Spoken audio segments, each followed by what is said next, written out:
Hi, everyone. Thank you for joining us today from around the world. My name is Brekna, and this event is brought to you by Haymarket Books and the Left Book Club. We're very excited to be hosting this long-awaited discussion on the political economy of Silicon Valley with Rob Larson and Wendy Liu. Before we begin, I'd like to quickly introduce the LBC. The Left Book Club is a subscription book club and not-for-profit initiative seeking to foster a spirit of collective political education.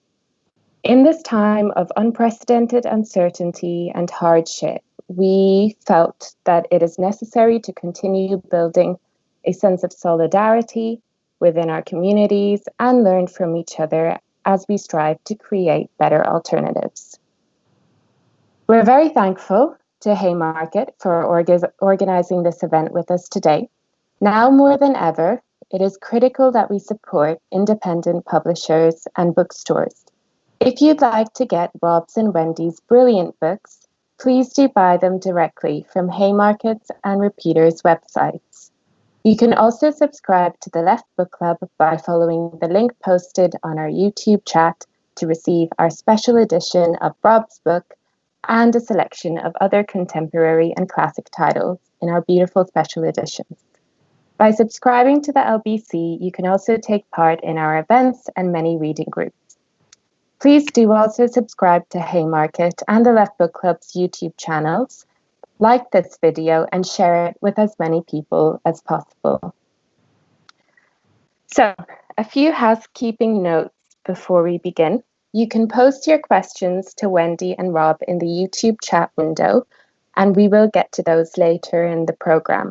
Space for respectful discussion and debate, please do bear this in mind when contributing to the conversation. With so many people joining this call, we may need your patience if we have any technical issues. If your stream gets choppy, it might help to reduce your image quality. Folks will give instructions on how to do so in the chat.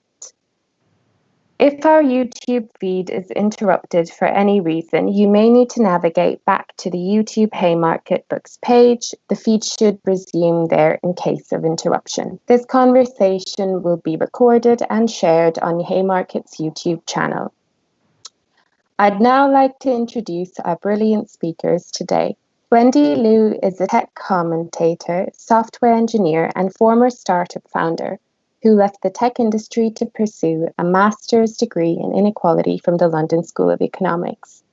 She has written for Logic Magazine, Tribune, and The New Internationalist. Wendy is the author of Abolish Silicon Valley, How to Liberate Technology from Capitalism, published by Repeater Books. Rob Larson is Professor of Economics at Tacoma Community College and author of many books, including Tyrants, The Political Economy of Silicon Valley, published by Haymarket. He writes for Jacobin, In These Times, and Current Affairs. We'll kick off the discussion with opening remarks from both of our speakers, then proceed to a conversation between them, and hopefully we'll have some time at the end to bring in some questions from the audience. Wendy, Rob, thank you again for joining us today. Rob, we'll head over to you to open the discussion. Right on. Thanks, Brekna. So obviously these are kind of tumultuous times these days, a lot of fast-moving global conditions. One thing, of course, happening right now, especially here in the States, but around the world, of course, is the significant amount of popular tumult and demonstrations associated with movements for inclusion and especially Black Lives Matter, But so I think our viewers around the world will be glad to hear that big tech has completely absolved itself of this issue. Because you may know, among the ways that tech plays a role in this long struggle is that some of the bigger tech platform companies, especially Amazon and Microsoft, have developed this new AI-based facial recognition technology set where they're able to, at least theoretically, match sub-quality images obtained through some form of surveillance with actual individuals. But there's, of course, folks may know there's a significant bias in those programs that is discussed very broadly, where they have much higher fidelity in matching male faces correctly and white people's faces directly. And as soon as we step away from white men, the quality of the alleged ID and recognition matches falls off significantly. And so recognition of this in these times, Amazon recently suspended its provision of that technology to U.S. police departments for 1 year. So their hands are now completely clean. That's nice. That should completely fix the issue. Microsoft is suspending that until they get national regulation. What we're seeing here is that you might laugh this off. Like, what is this? Is this really relevant to this broader movement in the streets? We could make a case that it is, right? Because, of course, Microsoft and Amazon are two of the very 5 biggest corporations in the world now, along with their fellow tech platform companies, Facebook, Apple, and Google. And, of course, it's very historically unusual for the 5 biggest companies in the world to all come from one sector of the economy. That's not typical, but there are real straight economic reasons for that we can look at, So in Bit Tyrants, I spent some time looking at just the simple version of these economic forces. The big one is what we call network effects. In economics, folks may be familiar with this. When you take your Econ 101 class, the way we lay it out is markets are all basically the same, and they work with these sort of simple supply and demand forces, and they reach a balance. And we get a nice, well-behaving market with lots of little firms competing and so on. What you discover, if you actually look at how markets behave, is that there's a lot of variety. Markets don't have one course of development that they follow and they're all the same. There's a lot of variety there. And if you think about it, you can sort of see why that would be. I mean, markets produce shoes and computer chips and social media and back rubs and movies, very, very, very different goods and services. Why, if the markets are so different, the products are so different, why would the markets be the same? And so when we look at these kind of markets, these markets as we call tech, to group them together into the tech sector, I see is that they're network mediated, meaning a big part of their value and their function is creating networks, connecting in some way different groups of users or content creators.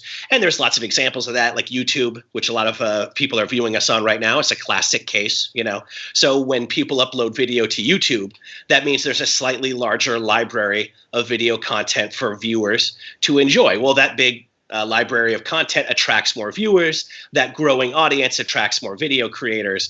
And so markets like online video that have this network-based characteristic, they tend to have that pattern of that positive feedback cycle where early success in the industry brings more success, and you end up with these gigantic incumbents that have monopoly scale, or at least maybe oligopoly, where you have 2 giant firms that dominate. So YouTube would be an example of an online video monopoly, and of course that's a Google subsidiary. Facebook is another example, especially with Instagram and the other apps that it's absorbed over the years.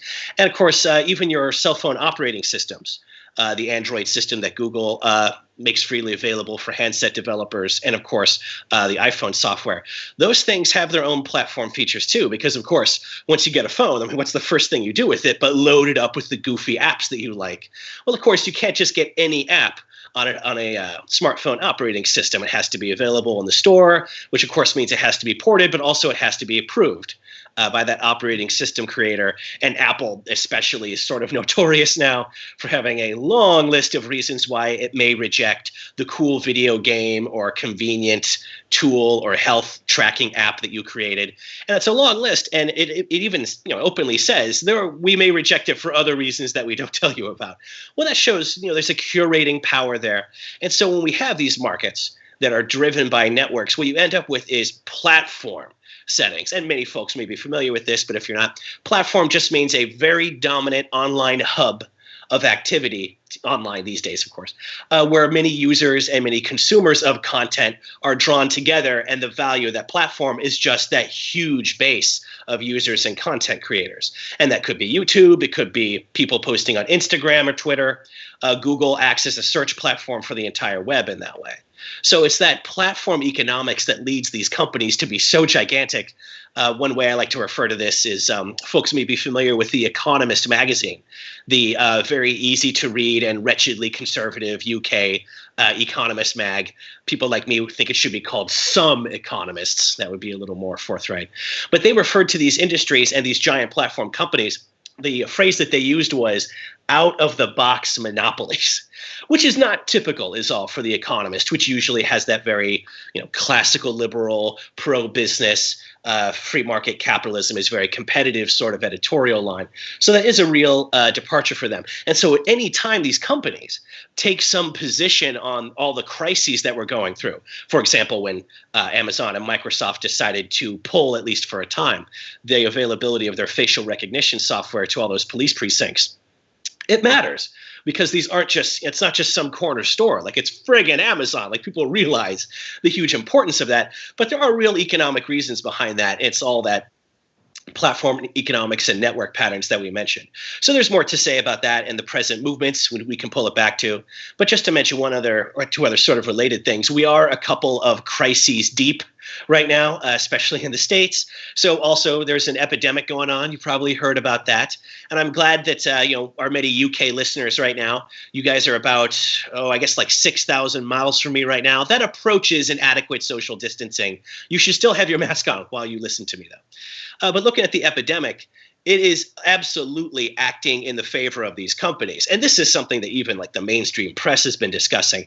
I think we all know many of us are spending more time on stupid Facebook and Twitter, watching more video on YouTube, uploading more of our notes and work materials into various clouds run by Amazon, Microsoft, or Google. Our reliance on these firms was increasing already as of the beginning of this year, but it's really deepened it. It's quickened the pace, you could say, the epidemic that we're experiencing, and which doesn't seem to have any end in sight because certain countries refuse to embrace national testing programs. So we'll see how that goes. But these firms are growing in that framework too. And also in light of the election we have coming up this year too, which is one of the big ones, this is already going to be a crazy year before the wheels came off. But even there, Facebook and Twitter have been struggling with deciding how much they want to curate their platforms as far as content and violence and other of the hideous things that people post on these platforms. And just lately, just in the last few weeks, they've even started putting notices or disclaimers or tags on even the president's posts, which are usually filled with outright lies and even incitements to violence recently these days as the conditions deteriorate. So just to say, because of the network economics of the tech sector, it's connected to most of the big events of our society, including the several crazy waves of chaos that are washing over us at this time. So as we move through the talk and we get to where folks want to ask questions, where we want to discuss these subjects more, almost anything going on right now has its connection to this. So those of you who want to ask questions, you have a pretty free hand. But that's sort of the basic economic background of the platforms that I wanted to talk about and get off my chest.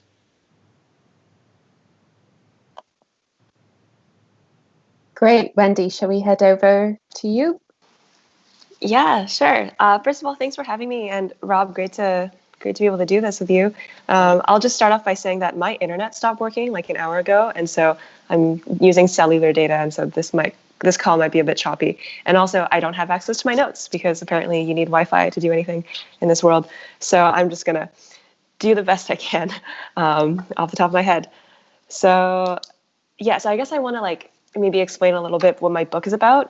It is a bit of a strange book in that the genre is kind of memoir, but also kind of, cultural criticism, theory, some blend of that. And the title makes it sound like it's a how-to guide, which it isn't really.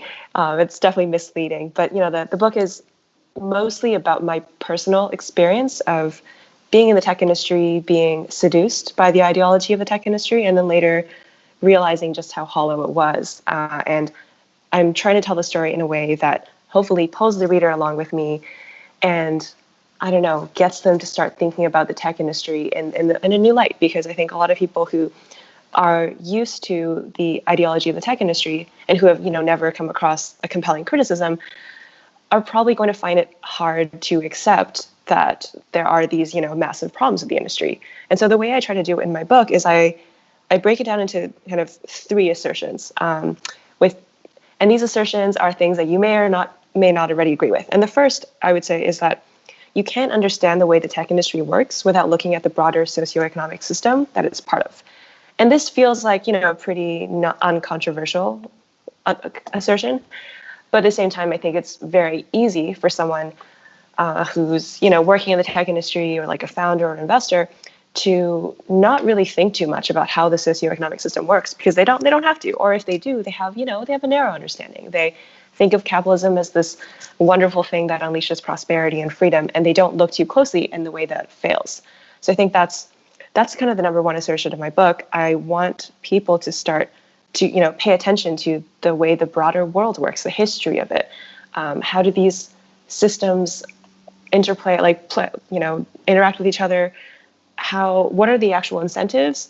What are the mechanisms that will, you know, guide how the economy works? Because you can't view the tech industry as disconnected from that, as much as its adherents would tell you otherwise. You know, they might say like, oh, the tech industry, it's about creating something entirely new, not beholden to the problems of the old world. That's not true at all. These companies are still growing in the same, you know, political, economic, social terrain, and they're going to be limited by the same problems.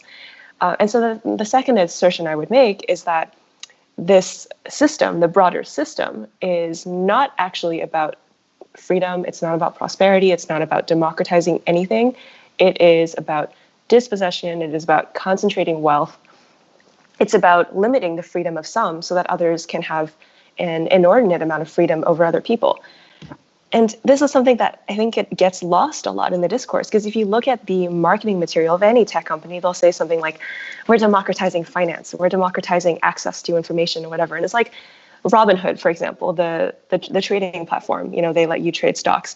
They literally say that they're democratizing finance. And it's like, for whom? To what degree? I mean, you're democratizing it by giving some people who already have money access to it. But in the process, like any platform of this nature, you create and entrench and deepen these inequalities that already exist. It doesn't exist in a vacuum. It's not like, you know, Bitcoin is another example of something where you have this talk of democratizing, but instead, because it exists in a system that is already highly unequal, and in some ways it amplifies those inequalities, you can't purely democratize without recognizing the ways that the existing system does not allow for democracy. And then the last kind of assertion I want to make is just that this whole thing is morally objectionable. It's not okay, you know. Silicon Valley, the way it works now, is pretty awful. And if you don't see that, maybe it's because you're not paying attention to the ways that it actually fails so many people. Because the thing is, it is actually quite good for a lot of people. If you are, you know, if you have a good job in the industry, if all you do is like benefit from it, then, you know, it's hard to understand why people might criticize it. But I think the fact that there are people criticizing it is the thing to focus on, right? Like, to use a software analogy, if you're creating a piece of software and some people are saying, this is amazing, I love it, and then like 99% of people are saying, this has so many bugs, it doesn't even load for me, then it's like, you can't say it's a success. And then this kind of just brings it back to what is our economic system for? What are we trying to do? Is the goal just to make like a few rich people really happy so that they can have mansions with like 20 bathrooms and have whatever the hell they want and just be able to go anywhere they want while everybody else is just like seeing their freedom limited? Is that the goal? Because if that's the goal, I would say capitalism is doing an amazing job. But, you know, for me, that doesn't seem like a worthy goal. And I think if you asked most people on this planet, they would not really be satisfied with such a goal. So yeah, I think overall, the goal of my book is to demonstrate how Silicon Valley, despite its rhetoric of, you know, being inclusive, about democracy and freedom, it's actually trapped in this broader system that limits what any company in this industry can do. And also, a lot of the rhetoric, I think, functions to disguise the harm it's doing. And maybe it's because the people who believe in it don't actually see the harm. You know, I don't necessarily think everyone in this industry is evil. I think even the people who are, even the billionaires, even the people who are making these bad decisions, I think some of them are just kind of naive and not necessarily able to see the problems that are being caused. But ultimately, I think it doesn't matter. I don't care if people mean well or not. I think what needs to be done is there has to be a broader structural transformation that prevents certain people from having so much power in the first place. And I think ultimately there's a question of how do we want technology to be governed? How do we want it to be developed? What kinds of tech do we actually want to exist? Because, you know, the world we're seeing now, like the kinds of tech that are being built, you look at it and you're just like, the only use for this is surveillance. The only use for this is to, make people's lives more miserable. And it's like, do we want more facial recognition technology? Do we want, Amazon workers to have like these collars or like bracelets that monitor every movement? And it's like, well, maybe Jeff Bezos would like that, but he's not the only person who should have a say in how this world is governed. And just to, add on to what Rob was saying about these tech companies and the statements, the really inane statements they've put out about Black Lives Matter while still making money from, police departments and the military and ICE. I think it's absolutely typical because like for these companies, they all have this stated commitment to, I don't know, diversity and freedom and whatever, but that commitment can only ever be skin deep because their entire the driving engine behind these companies is, profit. They have to try to make money. And when they are located in this, broader economic system that only allows certain ways of making money, then of course these companies are going to end up doing things that many of us would find horrific, like profiting from ICE detention centers or the U.S. military or police departments. And in a sense, you can't exactly blame these companies for doing something that's in their DNA, right? Because like this is just they're accountable to shareholders. They have to try to make money. They want to play nice with the government. But at the same time, I think hopefully recognizing that leads you to another realization, which is that this whole thing is just broken, right? Why do we have this system in the first place that encourages people who maybe mean well to create products that will do harm to other people, like because this is just how the system works. So yeah, I think overall, like the way I would look at the tech industry is that, like pretty much any other really profitable and lucrative industry, it's constrained by these broader socioeconomic forces. No matter how much you would like to pretend it's not, it is. You can't become $1 trillion company in this current era without doing some pretty awful things that are exactly in line with what companies have been doing for a really long time.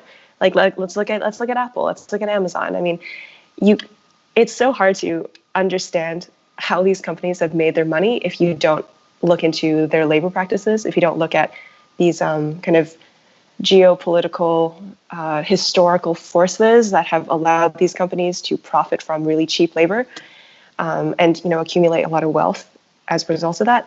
And I think overall, like if you take one thing away from what I'm trying to say, is that next time you look at any of these companies' PR statements or founding stories or whatever, consider that it's a lie and that it's just like this kind of myth that they want to tell you. Like any company, it's an ad, right? When a tobacco company has an ad saying like smoking camels is really good for your throat or something, you know to be suspicious. When tech companies do that, I think we should also be very suspicious too, and recognize that they're trying to sell a vision of themselves where their dominance is good for the world. And they want us to believe that what's good for, I don't know, Amazon, Facebook, Uber, Google, Apple, whatever, is good for everybody. And it's not. It could never be. That's not how these companies were designed. That's not what their structures are. And we should be very, very careful about falling for that kind of narrative, just because, in a sense, any kind of concentration of power to this extent is dangerous. But for these tech companies, what they're doing in particular is they're profiting from this kind of technology that allows them to scale very, very quickly and gives them a lot of power in ways that we haven't really seen before. Like we've never had to deal with this kind of this degree of surveillance. We've never had to deal with that in human history. And that's pretty scary to me. We don't know what that could mean. We don't know how that's going to reconfigure our world to make it even more dystopian than any of us could imagine. And so I guess I'll just end by saying, I'm looking forward to this discussion. I think I had some other things I wanted to say, but I don't even remember them anymore. I think what's been really inspiring to me the last couple of years has been the tech worker organizing movement. And, I think that speaks to this broader realization of people in the industry and outside the industry too, recognizing that these companies are not actually just making the world a better place. They don't only care about the greater good. And they're also recognizing that they as workers have a particular amount of leverage due to their place in production, and that they are able to use that leverage to try to change the system in a more structural way as opposed to just through individual action. So I think that's been really inspiring. And yeah, I think, things are bad. If you look around the world, just like right now, it feels very clear that things are pretty awful and they're not going to just magically get better. And I hope that, I don't know, people take this opportunity to think like, what can I as an individual do? What movements can I join? What moments in history are similar to this that we can learn from?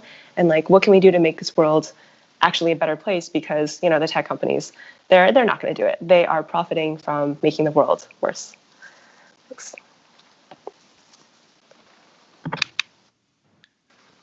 Yeah, that's a lot that really makes sense. Wendy, what you were saying there, that I thought just really resonated with me. It's like you're saying, like these firms are, like they're so idealistic. And I've talked to a lot of tech people myself, and like usually like their heart's like in the best possible place. And often it's like this sort of missionary goal, like Facebook wants to connect people and Google to make all the information available.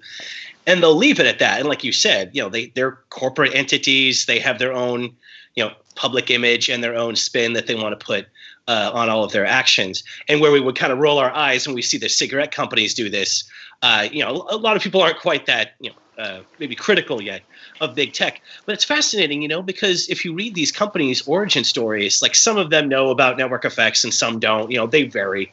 But every time, once they reach that point where network effects and that positive feedback cycle of more users of your platform attracting more creators, then attracting more users, once they reach that hyper fast growth point, and as they always say in the industry, scaling up, reaching bigger economic scale, like there's never a question about how they're going to do it.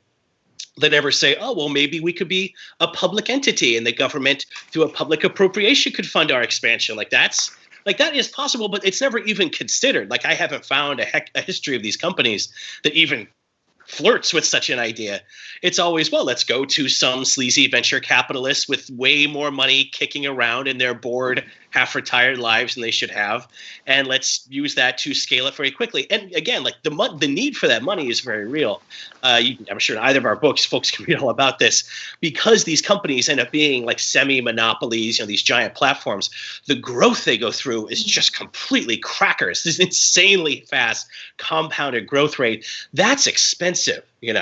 Once you get to the point where YouTube has 2 billion users and Facebook also a similar user base, the amount of servers and telecommunications equipment and cable that's required to keep your YouTube latencies low and your Zoom and Skype calls basically going through fairly smoothly, it is extremely costly, even with the very stripped down, super specialized computers that make up all of our cloud data centers.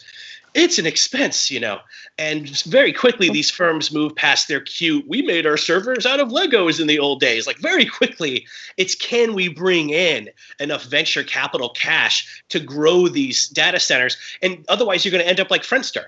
The early Facebook competitor, which had just that classic struggle that firms go through, scaling up fast enough. And soon they had horrible latencies, really bad load times. And when they added ads, that slowed it down too, of course. We've all seen how those things load before your content does. So when these firms wanted to grow, and even again, and they're giving them the benefit of the doubt and saying they really started with this sort of idealistic starting point. And some of them, like Google, you can clearly see that. And others like Microsoft and Bill Gates, they pretty much have a conquer the world evil plan from day one, as far as we can determine now in retrospect. But even in those sort of naive early days, it's just, well, let's get some money and form a corporation. And then it's exactly what Wendy was saying. Like now you have firms like what's Google's priority or Apple's or Amazon's? It's, they're publicly traded firms. Their corporate officers, especially their CEOs, but all of their senior executives, or the corporate officers, as we say, they have that fiduciary responsibility. As traded firms, they're legally required to put the firm's profit and revenue growth and therefore its stock price before any other consideration, like, is this good for the national electoral debate, or will this really help us deal with the public health crisis that has gotten out of control? So it's pretty rough to see these firms like Google, which is so idealistic, and we're going to make all the information available. And my God, they started out as grad students in their early Stanford paper, which you can still read online to this day. Like they never got someone to take it down in the department or anything. But it says like advertising-based search engines. And of course, that's the 90% of Google's profit, according to their financial filings, comes from showing you ads in search listings and on YouTube. They said ad-driven search engines will have an inherent conflict of interest. Are they showing you a search result because it's relevant to your query, which is what they're supposed to do? Or is it an ad which they were paid to place, or maybe they bid on it through whatever process? So they started out like really being leery of that, but they wanted to scale. And so it's okay, well, we'll do an IPO and we'll become a company. And again, you can read about how they did a very idiosyncratic IPO. They violated some of Wall Street's conventions. They're just complete free thinkers. Now these guys aren't even running their companies anymore. By now, Gates, Brin and Page, I think Zuckerberg's and Bezos would kind of be the two exceptions there, who are kind of two of the more mercenary ones to start with anyway.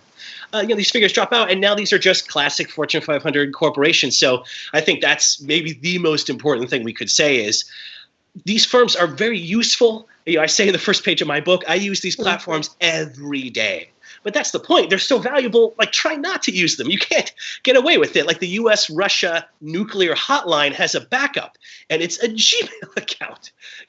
So it speaks to the fact that these firms grew up in capitalism. They become giant capitalist institutions. Just instead of packaging mortgage securities or selling petroleum products, it's selling our attention to advertisers because you wanted to watch a fun YouTube clip or search for a place to get a bite. Yeah, for real.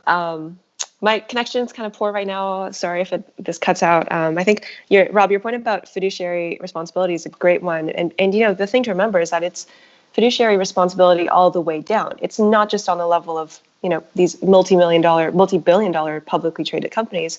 It's also at the very beginning. If a company is small and wants to raise venture capital, then they'll have to go to someone who has a fiduciary responsibility to their limited partners, which may be university endowments, pension funds, family funds, sovereign wealth funds, whatever. And these investors, they are bound to do something to invest in something that will give them a return. And so let's say you come up with this brilliant idea to use technology to make people's lives so much better, giving them housing, giving them access to services they need, but there's no good business model. You're probably not going to have a great return. The investors you talk to will just be like, I'm sorry, maybe I can give you $100,000, maybe. It's just if it's like social entrepreneurship and it makes me look good, but I'm not going to give you my money and support. Whereas if you made a company that's, I don't know, selling ads to kids or just something, I don't know, some blockchain enterprise software thing, investors will be lining up to write checks for you because they can't. They're structurally forbidden to invest a ton of their money in these not-for-profit social good ventures. They just can't. Most of them can't do that. There are some impact investors, but it's like a blip compared to the amount of money that goes into, I don't know, Uber or I don't know, Deliveroo or whatever. All these companies that are very much for profit at the expense of workers. So I think it's worth remembering that just all the way down this entire industry, it channels you toward the path of becoming a Delaware C Corp, where the investors and the founders get a lot of money, but then the rest of the people who work on it just get almost nothing. And I think when these companies talk about democratizing finance or whatever, you just have to look at their own cap tables to see what exactly they mean by that, right? Because even a company that says that they really care about income inequality or whatever, they're not going to give the founder the same amount of shares as the janitors or the cafeteria workers, even though that would be probably the most powerful way to improve income inequality. They're not going to do that because it's that would be weird. The industry does not want that. It's your investors would be what's going on with this cap table? Dude, this is stupid. Yeah, and so I think it's worth remembering that this kind of inequality is baked into the industry. The fact that the industry produces a lot of billionaires while also immiserating a lot of other people it's not an aberration. That's not a problem. That is the system working as designed. It's supposed to do that. It's supposed to increase inequality. And the people who would defend that, they would say that, inequality is fine because that's how we get innovation. But I mean, going back to Rob's point, we all use these technologies. These technologies were built by workers. They were built by people who, for the most part, aren't billionaires, right? The people who are billionaires, they don't actually have to sit at their desk and work on anything. They don't have to write code if they don't want to. The people all of the products that we use were built by like massive teams of people who, for the most part, are not paid that much. Some of them might have stock, but at the same time, like the vast majority are not ever going to become billionaires. And then that raises the question of, could we have a different socioeconomic system where the same products are built, and maybe even built better, maybe even built by like more diverse workforces, for, I don't know, for better goals, if we had a system that was more about equality and more and less about, you know, making a few people billionaires. I really think we could. I think we could have better tech if we did not have the kind of rampant inequality that we have now. I don't think it's necessary for Sergey and Larry to become billionaires just so that we could have, I don't know, like Gmail or something. And I mean, remember that the people who work on Gmail, you don't know most of their names. They're not like gallivanting around the world in their private jets, because they're working on it. They're workers. And I think the fact that we don't really know the names of most of the people who make these products, it's just emblematic of how capitalism works on a broader level, where you have so many people. You have like this whole workforce of people who are building the products that we depend on, and then you have a small number of people who take credit for that. Every Tesla car, right, is Elon Musk he doesn't make any of these cars. He just, you know, goes on Twitter and just like talks about how amazing he is, while in the meantime people are going to work in his factories and maybe even getting sick and getting COVID through going to work. And yeah, this is just something we kind of take for granted, but I think it's worth, I don't know, we should all like kind of force ourselves to remember just how messed up that is, that we have this kind of division of labor, and that this division of labor is in fact tied into the broader political economy of these companies, and how the world works in general, and that we should definitely kind of reject. We should think, yeah, like, can we do this better? Could we build the same kind of technology that we have, or even better technology, without making a single billionaire? Like, let's just say like billionaires are off the table. No billionaires. Maybe like, let's draw the limit like 10 million, and maybe like bring it down from there. But like even 10 million, just, does anyone need $10 million in a world where some people are like struggling? And then think like, how else could we arrange this mode of production so that we still build really cool technology, but in ways that are more useful for more people, and without this, you know, really wasteful inequality that we see now. Well, that's such a, like, that's very compelling too, because I mean, that's something even, you know, I tend to want to give these guys the benefit of the doubt and say, well, you started idealistic, but to grow, you realize you must become a corporation. It's the capitalist system. But it's completely true. I mean, everyone now is sort of familiar, even if it just from the cutesy Silicon Valley TV show, we realize that like to grow and to become any kind of fast scaling firm of any type, you have to go and kiss the ass of some weirdo, eccentric VC entrepreneur type. So it's true, like from the very beginning, it's not even just that like the technology that gets developed will be that which fits within capitalism most conveniently, but even the form that it takes too. I mean, you know, Google, you know, fundamentally is a really positive institution on its bones. I mean, you know, the internet is so vast, without search, it's just unusable. Online video is such an important part of our lives, you know, partially for better. So these are like really valuable services. But I mean, how does it make money? Like we said before, it's all through ad display and ad time. So it's making the web searchable, making all this video available to us, making these slick smartphone operating systems that we need. That all comes out of Google's divisions. But fundamentally, the money that pays the bulldog and creates that insanely large double-digit billion quarterly profit for that firm every 3 months, it's all stupid ad time. It's all turning the web into a dumb, ugly billboard for crap that you looked at once, and the cookies are tracking you ever since. Like, it is just like it's such a waste.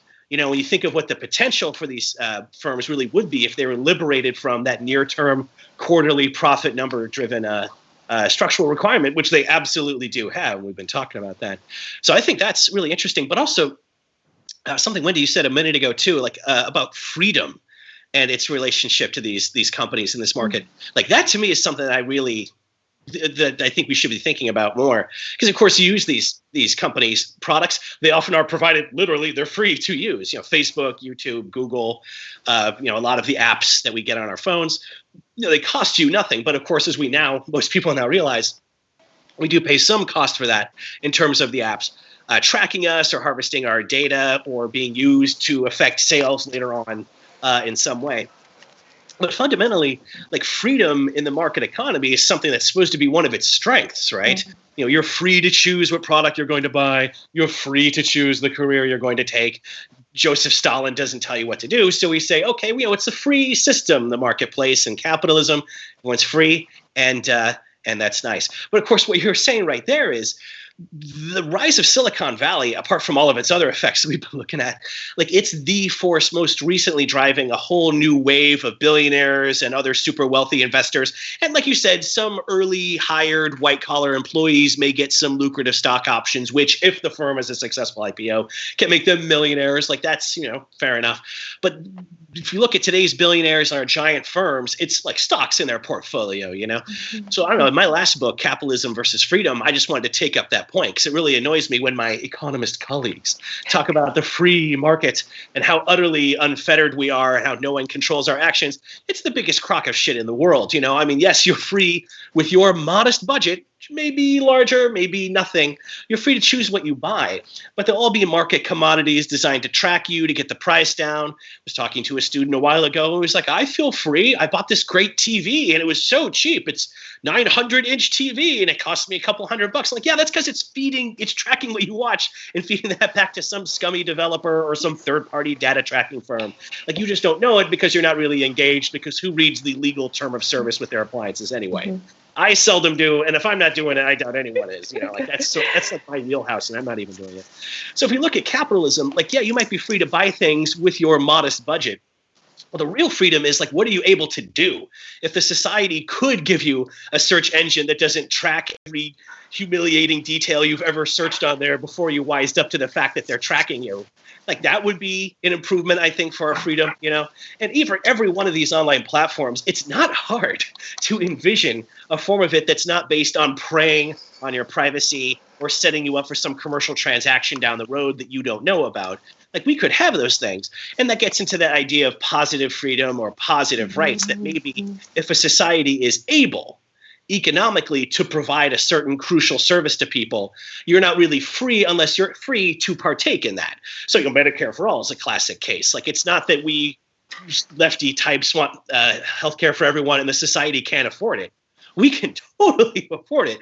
The psychotic amount that we spend on healthcare, we could easily provide everyone in the country with free health insurance that would actually cover your health problems instead of bankrupting you through co-insurance, co-pays, deductibles, and network coverage limits. It just takes longer for you to go bankrupt with commercial, job-based health insurance. So we easily could provide people with those things. We friggin' won't do it because we have a large, hyper-profitable industry because it holds all of our lives at stake every time you get sick or have a car crash or something like that. Well, positive freedom would be, let's have Medicare for all, and maybe everyone has a right to healthcare. Now that the economy can clearly afford that, what's the basis for saying, well, you're unemployed or you're a gig worker or your work employee insurance is just shitty, so you're still going to go bankrupt and then die from your health problem, So I think that idea of freedom totally applies here. Like, we could have online platforms that don't have all of these twisted side effects that you find out about 5 years after you Googled the really embarrassing thing that you're thinking about Googling, listeners. I don't know what weird thing you're into. That's none of my business, but Google knows, because we all treated it like it's a mechanical oracle before we kind of realized what was going on. So I think we should think of freedom as giving us some kind of right to a non-capitalist version of these platforms so that we can have all of the real promise of these things. Like, I use dumb social media. I have friends who I'm not close enough to call on the phone, but it's nice to know how their lives are going and stuff like that. Like, these are useful, many of these anyway, applications are useful. Having a non-capitalist version of them that doesn't make us pay so much on the back end, I think that would be an idea of freedom that we could speak to with a lot more confidence than what we're looking at right now. Yeah, for sure. I really like this emphasis on freedom, and I've heard you talk about your previous book about capitalism and freedom I think on a podcast, and it really resonated with me because I think the word freedom is just so ambiguous that it can mean so many things. And so you can say, oh yeah, you have so much freedom in the market, and technically it's true, but it's the kind of freedom where it's like, you're really hungry and there's only a Taco Bell. And so you have all the freedom to choose between all the different things on offer at Taco Bell. And it's like, well, what if I want something that's not like this really greasy taco? And apologies to anyone who is a fan of Taco Bell, no insult to Taco Bell, but it's more just like, the freedom that's on offer is so limited, and they never talk about that. It's always just this like, you have freedom in the abstract. Well, what does that freedom look like? Is it freedom to choose between these really unappetizing options?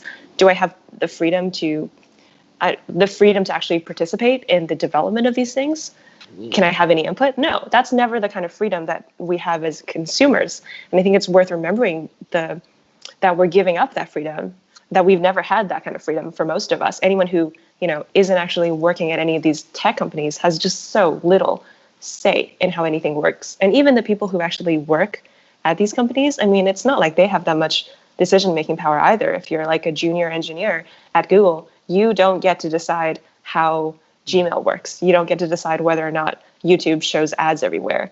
It's these directives come from above, and they come from, at the end of the day, the quarterly stock, the quarterly earnings, and it's these companies have to make it look like they're getting more and more profitable over time, and which is ridiculous, because how much money do these companies have? Some of them, like Google, Apple, they just have massive cash hoards. What are they doing with that money? I don't know, just waiting until they can repatriate it? I think they've already repatriated some because of the tax cuts, but it's like, how much money do you need? What is it for?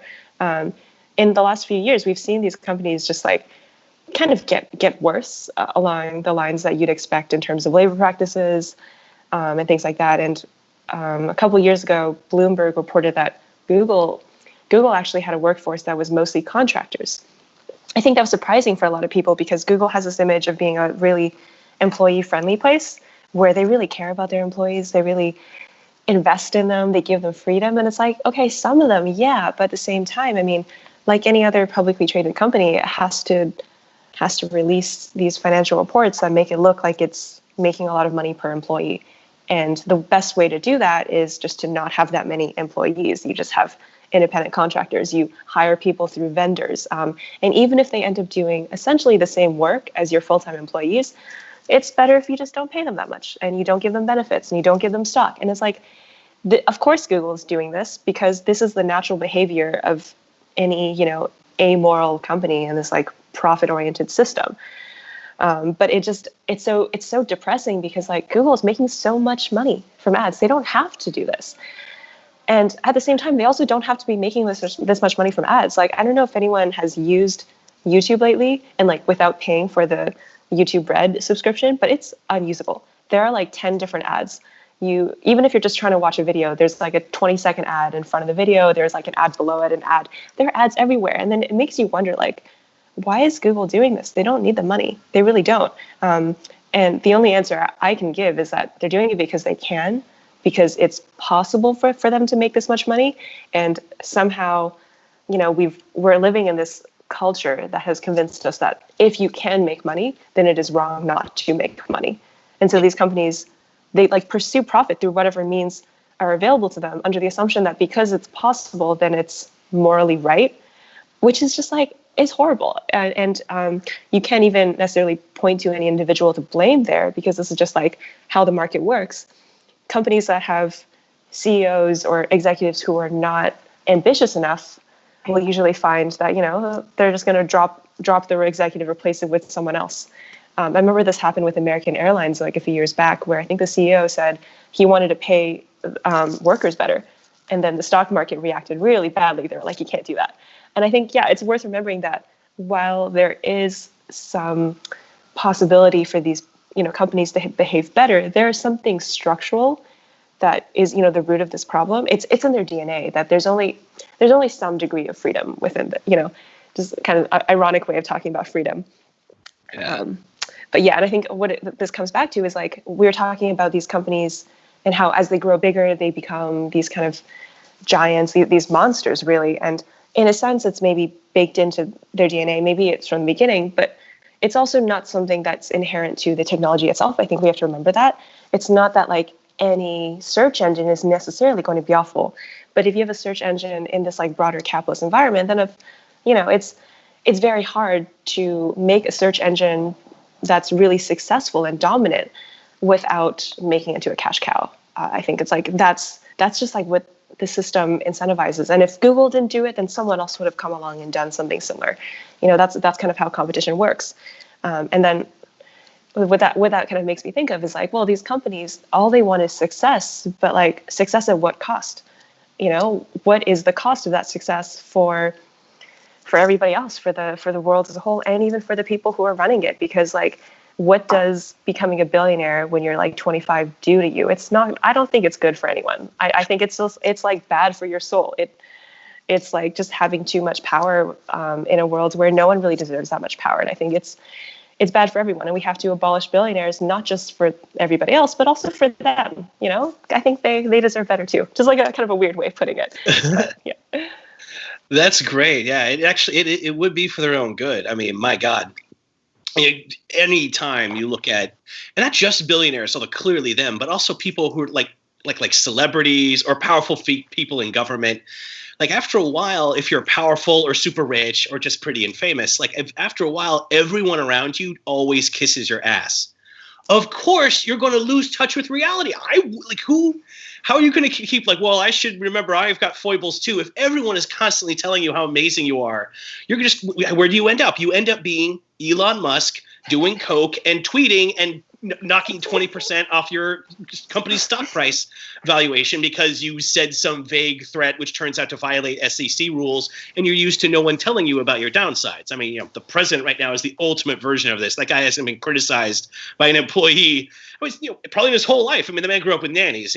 It's not to be expected. These people have no ability to take criticism or stock of themselves or to take a moment, step back and go, am I on the right side of this? Like that is something that, Bill Gates hasn't thought in at least 40 years, So that's a really great point. We don't need these billionaires. And again, of course, when you're in their workplace, like you were saying, I mean, that's a totally accurate point. Like if you're some medium placed engineer or a junior coder or something, like you don't have the power to go, well, I don't know if it's right that we maximize YouTube viewing time by steering people toward crazy fringe right-wing nonsense. Like you're not in that position. This is an institutional goal.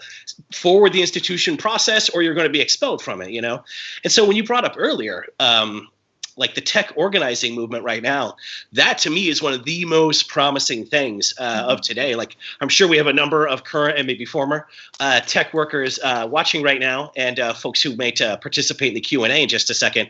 Please, we're happy to talk about this. We'd love to hear what you have to say, certainly. I've occasionally gotten to talk with some of the folks at Code, the communication workers, tech organizing arm, and they are very experienced, very savvy people trying to just help these workers. Like part of it, of course, is just realizing their own power. I mean, that's something that we on the left and in labor are always saying, Ayn Rand says that if the capitalists stopped working, then we'd all lose everything. And that's the Atlas Shrugged stupid message, But of course, the reality is if Elon Musk overdosed on coke tonight and his workers all went to work tomorrow, like the company would keep working. Only maybe with the workers there, maybe they would go do staggered shifts rather than putting themselves in harm's way for the new epidemic, Like the reality is it's the workforce that keeps that going. And that's true across the board. But above all, right now, you all in tech, like you have a significant ability, you and of course with your coworkers, to decide how these platforms evolve, what ideas people are presented with in this. This year is taking on 1968 proportions. Like our actions this year it looks like are going to be things that we spend our lives looking back on and feeling good or bad about. This could be a good time for you to be talking to your coworkers critically and maybe trying to begin some kind of informal or side organization where you meet and just get outside that tyrannical control that we get in the workplace. Again, we're talking about freedom. What freedom is there in the workplace? My God, like everyone knows, your employer, the only limits on their ability to tell you when you may go to the bathroom to pee, the only limits on their power to control you in the workplace are set by law, and often laws that are won by the labor movement 80 years ago that we're trying to get rid of now. So there's no limit on Jeff Bezos's ability to sweat every drop of labor value out of you before you're forced to quit after a couple of months because of the ridiculously high turnover there. And also, again, as Wendy mentioned, the contract workers, it's incredible how big of a proportion of the tech workforce those folks make up, And again, it's your classic contract work. You actually work for some temp or manpower type firm, and they make a deal with Facebook or YouTube or whomever, and you're working for them, not for the platform. So you don't get, the super slick storybook workplace benefits where you bring your dog and you get buffet and so on. You're working at a shitty temp job in some Google, in some cubicle, working, we should say, perhaps the worst jobs you can think of. I mean, jobs get pretty bad, that's fair. But I think one of the worst ones would be, if you're a content moderator for YouTube or Facebook, you're watching the most twisted, evil, damaging shit that you can behold in 10, 15-second clips, and you decide whether the person who reported it is right and what layer of getting kicked off the platform it gets. And now you're watching the next child soldier getting killed, or a frigging assault, or a mass shooting, or violence, against people or their animals, like the worst things you can think of. People put on these platforms, and some poor bastard working for probably less than $15 an hour on the West Coast, or around the world somewhere. I mean, content moderation, of course, is very globalized these days. God knows how little they're getting to really have lifelong mental damage from this stuff. These people should be organizing, as well as your cool, more marquee, glamorous tech workers and code writers and stuff. And for what it's worth, I mean, I'm sure Wendy feels this way too. Like, we are happy to be resources to help you all in your organizing, to the extent that we might be able to give you a little more, context for it or help in any way. I'm sure that's something that we would like to say. Like, that is, I can't think of anything more important right now in this absolutely havoc-filled year than to see tech workers organizing, and it is happening. I mean, Google gave Andy Rubin, that developer of the Android operating system, after they bought it, this huge multi-million-dollar golden parachute, and then we find out about the horrible sexual harassment allegations in his unit of the company that he left without consequence for. And Google workers are doing walkouts over that shit. And they're refusing to help develop AI for the Pentagon to make murder drones to blow up people in Yemen for no reason. And we have Facebook doing a virtual walkout over not doing anything to moderate the president's posts. These are really encouraging signs. And I would just say, too, as much as the headlines right now are just filled with heinous bedlam, bear in mind there are positive things happening, but usually on that smaller level of people just talking and having those human connections with their coworkers, realizing the power and the potential influence they got these platforms, and trying to use it in a positive way. And so we'd be delighted to hear from you guys, too. Yeah, I would just echo that. And I think on the point about tech worker organizing, I just think it's so important right now, but also there's so much to be learned from the past. Because I think one maybe bottleneck, like just problem that people sometimes come up across, is the fact that it feels like the tech industry is so different from other industries, and it feels so difficult to organize because people in tech are sometimes in this kind of liminal space where they don't think of themselves as workers, they're more like professionals. But at the same time, I mean, so many workers throughout history have thought the exact same thing. Their bosses have told them the same thing. And I would recommend this zine from Logic Magazine, The Making of the Tech Worker Movement, which is kind of like a recounting of a lot of tech worker organizing the past few years that also situates it in the broader historical, political, economic context.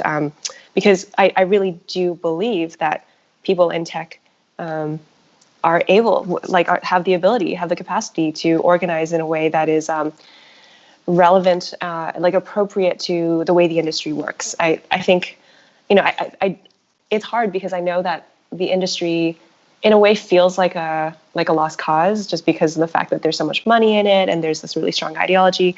I don't think that's going to last, though, is the thing. And if we look at what's happening during this pandemic, so many layoffs have been happening. And, Rob, you mentioned how a lot of tech companies are doing really well during the pandemic. Even as some of them are doing really well, there are some that are just completely collapsing, right? There are all these tech companies that have, like Yelp, for example, or Airbnb, that have been just really struggling financially. They've had to do mass layoffs. They've had to shut down offices. And I think that's like an omen for some other stuff that's going to happen to the industry, where we're going to see the industry become a little bit less friendly towards the, white collar workers who've previously been just treated very well. And some of these companies are like flat out just saying that, right? Mark Zuckerberg announced that remote working will be allowed, but if you leave the Bay Area, you will probably be paid less. And, Uber had this thing a while back where they just did these mass layoffs. And the CEO of Uber was saying that they're probably not going to hire back everybody, and they're going to instead do more outsourcing, just because that is financially prudent. That is what they should be doing to deliver value for their shareholders. And I think it's worth remembering that, even if you are an engineer who's making millions of dollars right now, these companies don't actually care about you as a person. They care about what you can do for them. And the moment that changes, the moment where they realize like, oh, we can save money if we hire like a team of people in this other country with lower labor standards, they're going to do that, right? Like they're going to do that if they can. They're going to find ways to do that. They're going to find ways to rationalize it. And so I think, no matter how good you are as an engineer, the way you're treated in the labor market has so much to do with these external factors outside of your control. And there's so little that like we as individuals can do about that. You can't stop these companies from, going to other countries or replacing you with people who they can treat less well, unless you have power as a kind of collective, like along with your coworkers. And I think it's sometimes hard for people to internalize that. I myself found it difficult to kind of accept this, just because I kind of grew up on this like Ayn Randian individualism where all that mattered was me being really good, and that as long as I was really good at what I did, then the world would like reward me. That is a seductive thing to believe, but I think like has never been true. It has only ever been true in a very small, in this like a microcosm, and only to a certain extent. But I think what we're seeing now is just like the fact that Mark Zuckerberg is saying that Facebook will pay you less if you move. That shows just precisely how much compensation is not tied to your value as a human being or, as a worker, but it's tied to what the company can get away with paying you. And, if you move to Portland, you're not going to be a worse engineer, right? All it means is that they can get away with paying you less because they've found a way to rationalize it. So I think it's worth remembering these companies do not care about you. They really don't. The people who are in decision-making roles, they may, have their own morals. They may have their own like preferences for how to pay people. But at the end of the day, there are these like broader structural forces that determine how people are paid and how people are treated in this industry, and that there's so little that any individual can do to change that. And if there's like this wave of outsourcing that's coming from the industry, then you as an individual, like the best you can hope for is just to try to make yourself indispensable. But at the same time, there's only so many people who can do that. And I personally think like the more strategic and more promising angle is just don't even try. Don't even try to, to escape as an individual. Try to change things in a more structural way. Unite with your coworkers, talk to other people in the industry, see how you can change the balance of power while you still have power before it's too late, right? Before you're like unemployed and you found that the labor market is turned against you. It's going to happen. It's this like, I was reading this book called Down and Out in Silicon Valley, which is a great title. That's fantastic. Yeah, and it's by these psychologists who practice in Silicon Valley, and it's about the .com crash, basically. So it was written in, I think, early 2000s, and it's just these psychologists who talk about their experiences, working with these clients, most of whom are high earners in Silicon Valley, who all of a sudden they had to deal with this massive economic recession, and they were all just like, that can't be happening because I'm so brilliant and I have all these degrees and I make so much money. There's no way I could suddenly be unemployed and unable to find a job. It happens. It has happened in the past. It will probably happen again. We're in a bubble. Every bubble will collapse eventually. And just the fact that it hasn't happened until now, I think it confers people this feeling of invincibility, which is wrong. It's an illusion.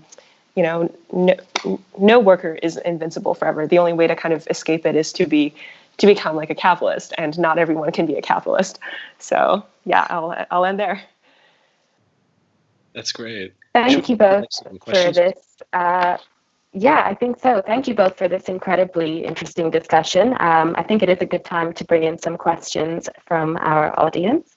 So just to follow on from what both of you have been saying, we've had a few questions on unionization within the industry, particularly in the context of litigation and NDAs being used to attack workers.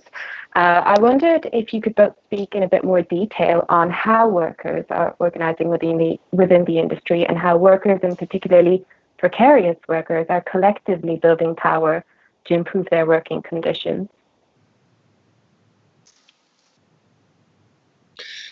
Yeah, well, my understanding is what I've been able to learn about workers who are directly organizing the field. Like the first thing that strikes me is like it is like a very I mean, maybe siloed is a cliche, but it is like the truth. Like there are such a small number of people who are able to do the engineering for any one of these particular projects, like drone AI or, cookie tracking and data harvesting.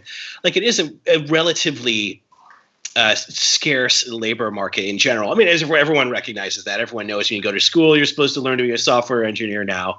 And yes, end up being a capitalist who might be replaceable later on.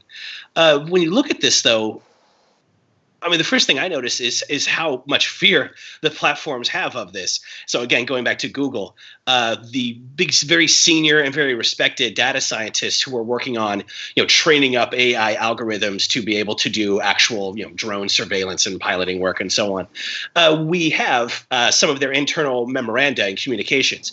And when you're, creeps like me who like to write books about these characters, the very best thing that can happen is when some conscientious, good-hearted person takes a big risk, because it's dangerous, because they'll sue you to kingdom come if they can ever catch you. The best thing you can do is please leak to us, outsiders, some of these internal documents, because my God, the number of bodies that are buried in these things is just very extensive. And again, when Jeff Bezos got divorced recently, and for a moment it looked like it might go to a court divorce case over the assets, which is terrible for the kids in any divorce. So I'm glad for the little Bezos children that their parents had an amicable divorce.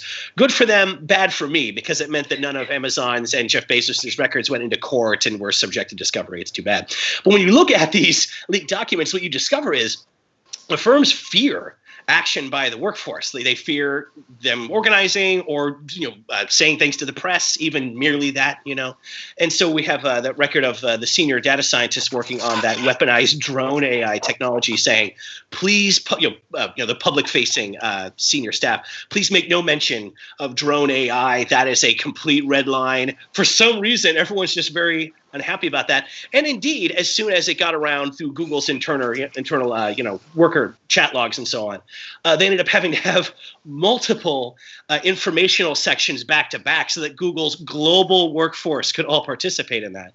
So, I mean, the first thing that strikes me is, beyond like precisely what steps people should take to organize their workforces, the promise of it and the fact that you could have real significant power within the firm is reflected in the level of fear that the management reacts to every time this becomes even a possibility. So there's that. But then also every time these workers take an action, I think it wakes up the rest of the industry. Because again, like Wendy was saying, like we're not looking at an industry. I mean, first, it's a relatively young industry, but also not one that even has a long history of unionization and collective bargaining like you would find in classic manufacturing or even in services. And so it's a very new area. And so, I mean, if the questioners might be asking, like, what steps can they take to unionize their workforce? That's something I'm on the outside of. I don't come directly from the industry. I'm just an economist. I look at everything with cold eyes and dissect it in a detached manner. But like, it's very, very visible the amount of passion on the issues and the amount of fear that these folks have. And so because, though, there's none of that history of unionization, every time one of these events publicly happens, like 2 months ago, I guess it was, when Amazon had those big distribution center walkouts from staff who are, have a number of demands. But the biggest one is, you're making us work like at holiday levels of business because everyone's quarantined and scared to shop. But we're getting so little in the way of protections against the virus, and there's a full-on epidemic happening. We work in sometimes close quarters, working famously hard all the time, sweating, breathing hard right on each other. Not so easy to be running for Jeff Bezos while you have a couple of masks on. So that became, though, very prominent. And a lot of national coverage there. Like, that moved Amazon's policy just with a couple of walkouts. And I'm not trying to minimize the amount of work and risk that goes into a walkout. But every time one of these things happens, like, the companies react. Sometimes, yes, it's with some nice mollifying statement, but other times it's with real policy concessions. So just my first thought is, you workers will probably know more about how to organize your new kind of workplace than I would be able to advise you. I mean, people who are from the industry like Wendy might have something more substantive to say, but I will just say, every time it happens, it scares the hell out of these most powerful people in the world. I mean, who's more powerful than Jeff Bezos, the world's richest man? If you could put the fear of God into him by a couple of Staten Island workers walking off the job for a couple of shifts, it shows the potential that is there, at least. Mm-hmm. Yeah, exactly. And I think it is worth remembering that we are in pretty early stages of this moment in the industry. And I think I'm sure there will be a lot of innovative things coming out of the tech worker movement.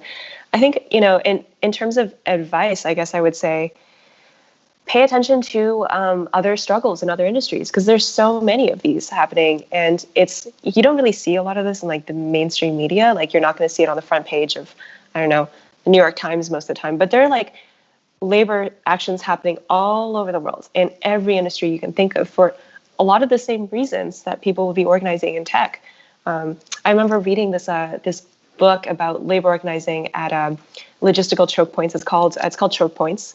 And, it featured workers in fields as diverse as like dock workers or, Amazon warehouse workers, but also truck drivers in Indonesia who are carrying the fuel, from the refinery to the port. And it's like they also were dealing with contractor issues, like this 2-tier work system where the contractors are paid less money and they don't have benefits. It was like exactly the same as what's happening at Google. And I think it's worth remembering that, whatever labor issues are driving people to organize in these other industries are probably, mirrored in what's happening in the tech industry, and that it's possible. Like, some of these workers are organizing in much more difficult conditions where there's much greater fear of reprisal, and they're able to do it. And I think it does take a lot of courage. It is difficult. I'm not going to say it's like easy or that anyone should feel compelled to do it, but I think this is just how history works. Like, this is how progress is made, right? By workers joining together with their coworkers and demanding something better than the morsels that they're handed out by capital.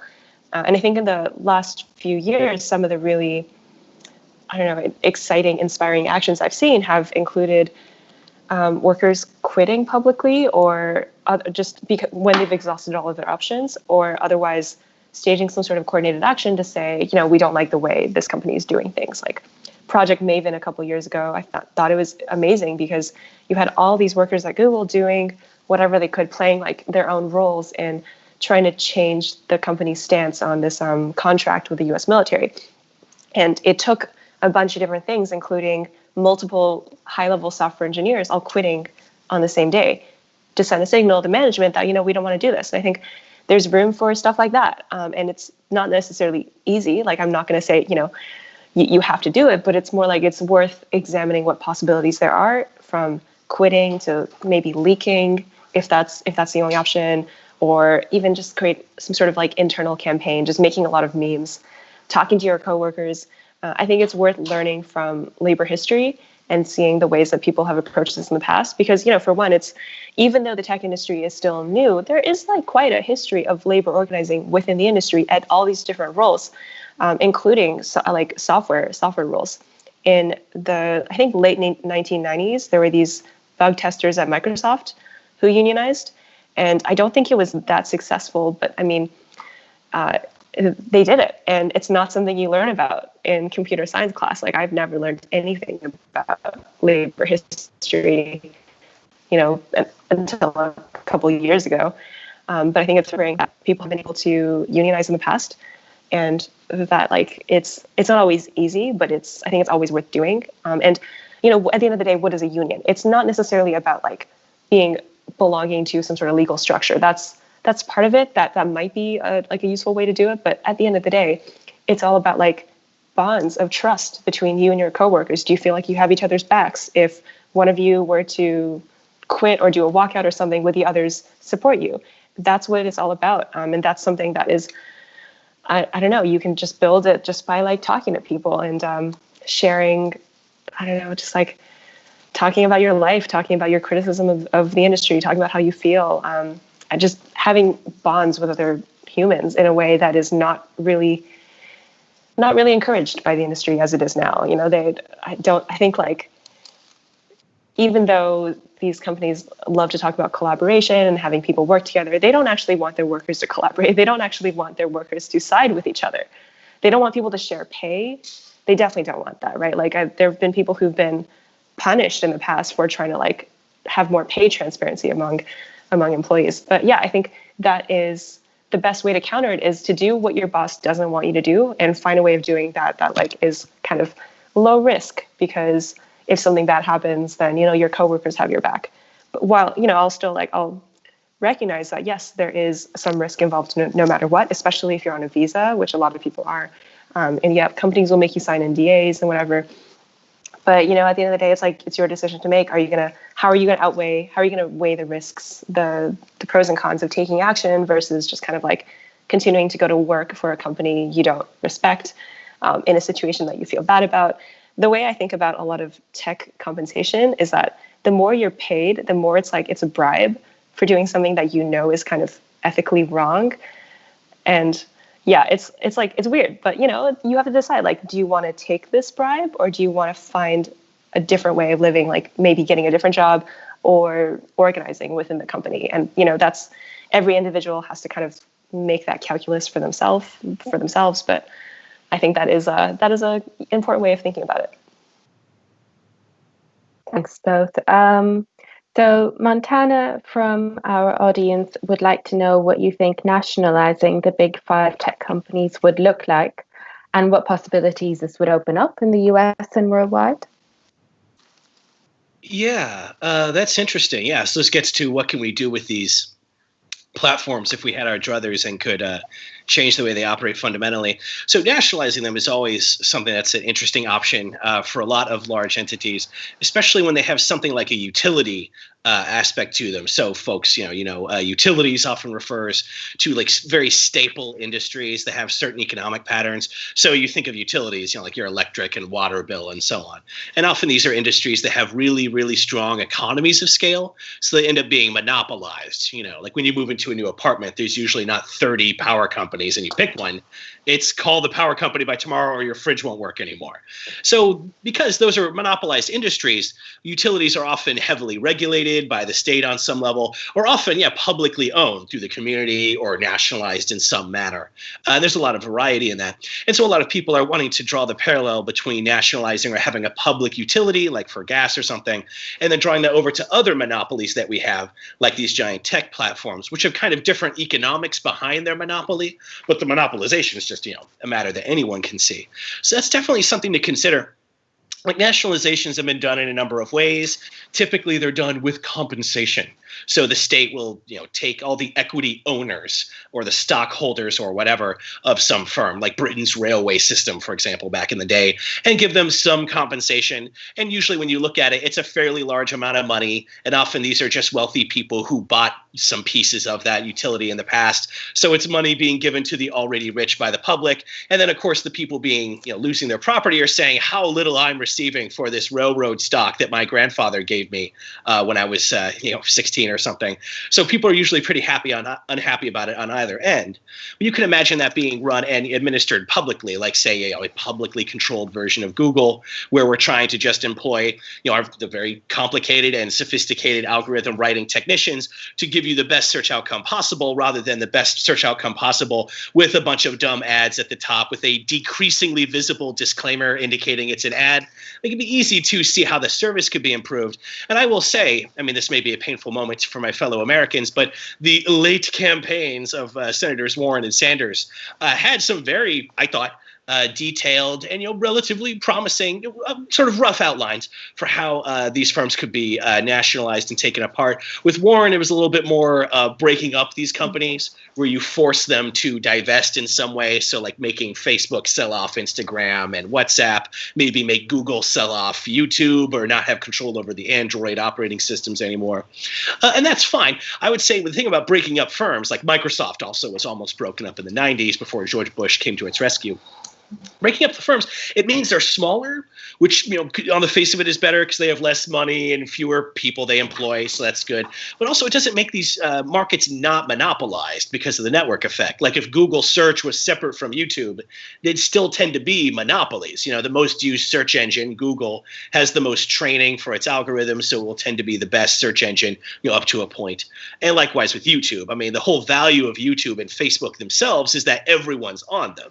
And that shared, network hub status is something that gives it its value. So there we look more at something like a nationalization, like a utility. And those campaigns were looking at that, and there's some different ways it could be done. Usually it's something that involves a big check going back to people who have all the vested or non-vested stock options in them. So debatable how much that's exactly the right way to go. To me personally, just to say, the thing I talk about in the last chapter of Tyrants is more about socializing these platforms, which could happen with or without a nationalization. But there we'd have the tech workers and those poor bastard contract workers deciding all the things that Mark Zuckerberg and Google CEO get to make now, having that information that they normally hoard, that management keeps to itself, and making those decisions. And to me, the real wrinkle in socializing, having worker control of these platforms compared to maybe socializing the oil industry or something, is just to recognize that we humble, end users, we are part of the workforce of these firms in a meaningful way, because it's our goofy YouTube clips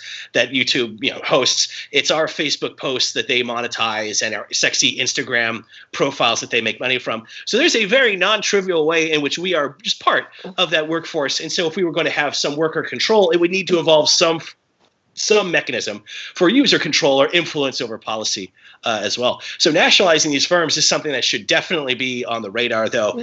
And obviously, the platforms themselves are not thrilled at that idea, and they fight it pretty aggressively. And we're eager to dump all over Warren and Sanders from a great height. Big surprise.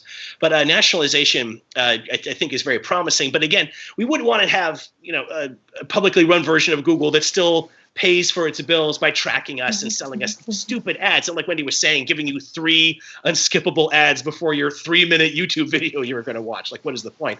So to me, like, nationalization is very thoughtful, but it depends on who's in control and therefore what the priorities are going to be. And I'm sure Wendy would agree with that. Yeah, definitely agree with that. I think the nationalization conversation is better than the breaking up conversation, because, it points to the fact that some of these products should not be within the realm of the market and governed by the profit motive. But at the same time, I mean, more than just nationalization, I think we need some clarity in that we're not talking about just having like the Trump administration run these things. It's more like we need a more democratic way of running these companies. Nationalization is a very broad concept, and we can have good and bad ways of nationalizing them. And, I think we would both want the good way, which is like socializing, like you're saying, having workers and users having more control, having it more, in a way, maybe decentralized. I think there's a lot of room for exploring different ways of running these platforms. And I also think it's very different for each platform. And, we have to think about the specifics of each. And like in each case, you look at Amazon's web services, should that be run versus Amazon's retail arm versus YouTube versus Facebook or something. And I think it's different for each case. And sometimes what we actually need is maybe you need more of a protocol system where instead of like this one centralized platform, you have a protocol and then people can make clients or something. I'm not really sure. I think I'm personally really open to lots of different ways of doing this. But in general, I think we need to take it out of the realm of the market and also make it more democratic so that end users have more control. And I think that actually leads into the entanglement between intellectual property and the success of these companies, because a company like Google or Facebook or Amazon, Apple, like they don't actually own that much hardware or anything. They don't actually own that much property or anything. Most of their money comes from the fact that they own intellectual property, and that means the algorithms, but also the gateways, like the branding, the fact that when you type google.com into your browser, you get a very specific site owned by a particular company. And that I think is worth remembering. And then what can we do about that? Some of the intellectual property maybe should just be public domain or open, or at least, some sort of commons-based license. And that way, instead of the technology being hoarded and developed for one purpose, it's possible to have it more broadly available, have people develop it in a more decentralized way. I think there's like a lot that can be done here. And if we restrict ourselves to this like very market-based thinking, then it's just, we're losing a lot of possibilities, because there's so many different ways that these companies could be governed to produce better outcomes for, the people who matter. But right now it's like, it feels like the conversations are just like, should these companies be broken up or not? Should there be slightly better legislation? Well, like, yeah, sure, maybe. But also we need I don't know, different values, different ways of thinking about how innovation should be conducted, for whom, who should be a stakeholder. And we're not going to get that with the corporate structure as it exists right now. Like this, Delaware C Corp cap table where the founder gets like 20% and Andreessen Horowitz and Sequoia Capital get controlling shares. Like, we can't have that with the way Silicon Valley works right now. And I think it's so important to think about ways we can improve, ways we can actually innovate on that. I think innovation is a concept that we should all embrace, but innovation for the right purposes, not just for, making more billionaires. Great, thanks. So we're running out of time. I think this might need to be our final question. We have an interesting one from one of our viewers on the macho culture in Silicon Valley. I wondered if you could speak a bit on the gendered and racial dynamics in the industry, in addition, of course, to the exploitation of its workers. Yeah, well, I could say at least a small thing about that. Obviously, I'm a straight cis white man. I have layers of privilege on me, like the Michelin Man. I can't be hurt.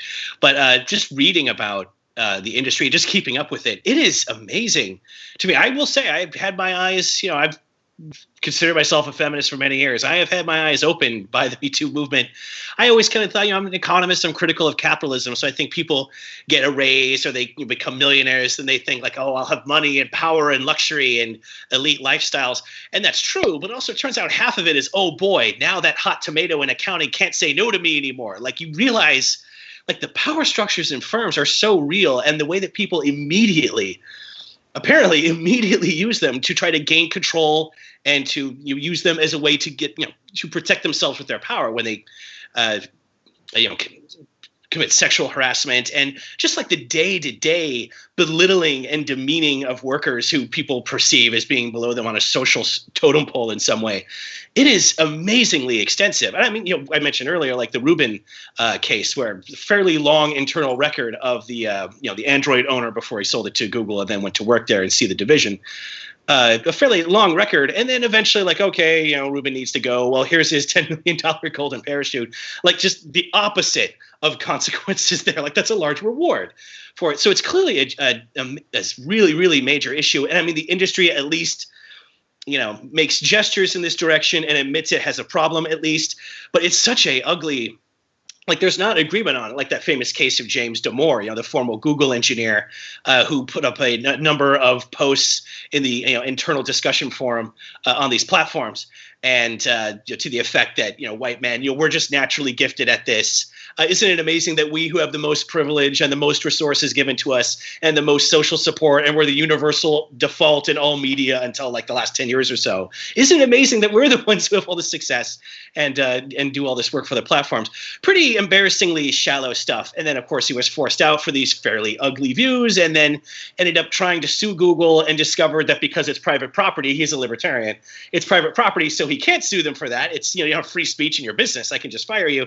So he sued Google under like some California law that says you can't fire people for their political views, like using some relatively liberal law. It's a pretty striking thing. So just to say, it's clearly a gigantic issue, and the industry is doing what it can. But my God, I will say I have had my eyes really opened on how broad and pervasive this issue is. Yeah, especially in tech, which is just so famous for having this lopsided gender imbalance, that there's clearly a lot to be desired there. And I don't think you can say that the corporate form has helped with that at all. I mean, that is the environment in which men get power and then use it to control their women subordinates. I mean, it's a fairly relentlessly heinous picture. So I will, at least what I can feel qualified to say about that is it's not an argument for keeping these giant power structures in private hands, at least.